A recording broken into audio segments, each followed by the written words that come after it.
I was delighted this week, Mr Speaker, when our Prime Minister signed the Leaders' Pledge for Nature at the United Nations. This was an important commitment, joining Australia to the global effort to reverse biodiversity loss by 2030. This is a document that commits us as a nation to working with other nations on stronger global effort to reduce deforestation, stopping unsustainable fishing practices, providing more sustainable food systems, promoting the circular economy and recycling. Not so controversial really, but those opposite refused the opportunity to sign up in 2020 because the Morrison government said, in a moment of real honesty, that this didn't fit.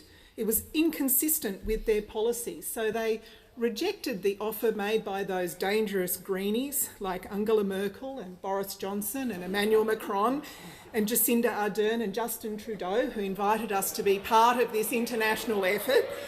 And I tell you, they were right that this was inconsistent with their policies, because their policies over the last 9 years saw them cut environment funding by 40%, saw them axe climate laws, saw them sabotage the Murray-Darling Basin Plan, tying it up with brown tape.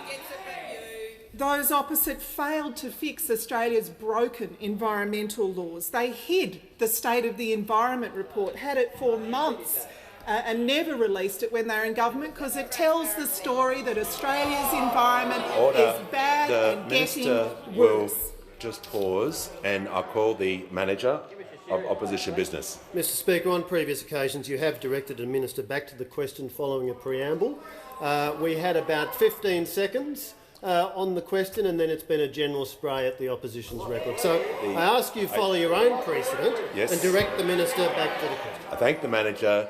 The question was specific about a decade of neglect. The minister is in order. She's referring to the past decade, and I call the minister. I won't talk about the fact they set recycling targets with no way of achieving them. I won't talk about the fact that they halved the areas of marine park under high conservation. Instead, I will talk about our priorities, which is legislating more ambitious emissions reduction targets, rewriting our environmental laws to build trust, integrity and efficiency into the system, growing the national estate so that 30% of our land and 30% of our seas will be protected by 2030, protecting our Great Barrier Reef with a $1.2 billion investment, delivering on the promises made and broken on Kakadu National Park by those opposite, establishing a world-leading nature market, investing to better protect threatened species.